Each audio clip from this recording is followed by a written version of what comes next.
GMFW worldwide. Let's talk top water because I know how to do it, and I want to teach you how to do it.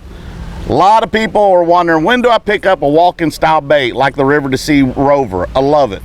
It's got a lot of knock to it, a lot of sound to it. It's got various sizes. Look, I throwed that one.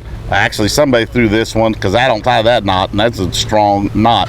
It's braid ready, okay? When do you use a walking bait versus a plopping bait? Now, my rule of thumb is I never throw the plopping bait out in open water. It's just not an open water bait. And I'm talking about off long points, rocky points, tree points, humps, islands, or whatever, okay? I don't throw this over open water because I don't or haven't been in a situation where it ever outfished or outperformed a walking bait. So when you're in open water or you're throwing at isolated standing timber, you can't beat a walking bait like the Rover, okay? Now, I like simple, bone, and black. That's about all I own. These are barbed lures just for this special video for you, all right? So, open water around individual trees or standing timber, whether it be cedar trees, so on and so forth, okay? But let's say those trees are against the bank or real close to the bank, or that cedar tree's laid over off the bank into the water. That's when I go to the plopping bait. When I want to run the bank, and I mean run like fast, I want my stuff on 70 plus and cover a lot of water. Sure, you'll catch them on this walking bait like a Rover, but I can cover 5 casts to your 1. And that's what it's all about, especially in the fall time versus just the beginning of spawn and post spawn.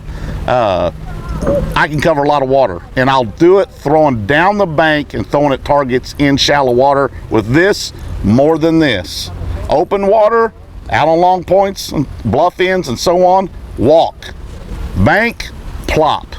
That's what I can tell you. And use braided line, okay?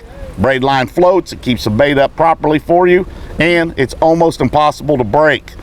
Topwater strikes are ferocious. Here's another reason I use braided line. It has no stretch. So, plopping, I use a long rod. I use the Cashin JW 92678, I think that's my number. That's my 6 foot or 7 foot 8 inch plopping rod. It's got the right bend on my tip that they designed for me.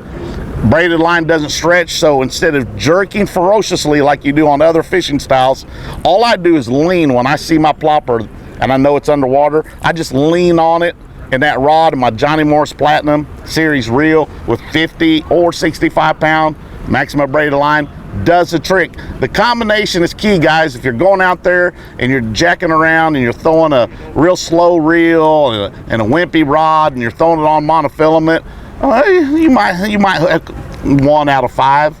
I'm gonna hook 4 out of 5 or 5 out of 5 or 6 out of 5. That's how good I am with braided line. So take my advice, get you some Maxima braid, get you a plopping rod, okay? You might want something a little shorter when you're throwing a walking bait. Get you a Johnny Morris Platinum or Pro Qualifier, Bass Pro reel, 7-5 or 8-3, whichever one, but you want that high-speed reel, okay? Check it out, see if it works for you, follow my system, and if you get confused about what I just said, rewind this great video and watch it all over again, and then start in your mind, get your brain turning and thinking like I do, because this is the time of year where I'm gonna kick somebody's butt doing this.